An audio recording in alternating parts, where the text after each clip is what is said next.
ملکا ذکر تو گویم که تو پاکی و خدایی. نروم جز به همان ره که تو راه نمایی. همه درگاه تو جویم، همه از فضل تو پویم.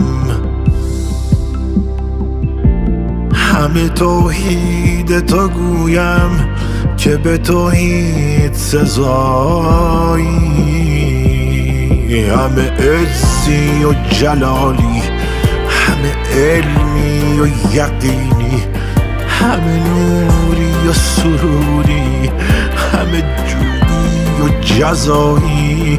همه غیبی تو بدانی، همه عیبی تو بپوشی، همه بیشی تو بکاهی، همه کمی تو فضایی. نتوان وصف تو گفتن که تو در فهم نگنجی، نتوان شبه تو گفتن که تو در فهم نیایی.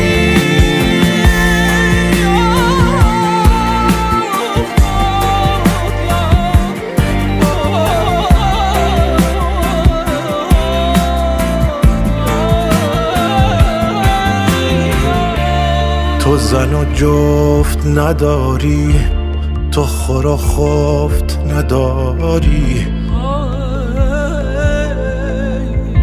احد بی زن و جفتی، ملک کام روایی. بری از خوردن و خفتن، بری از شرک و شبیهی،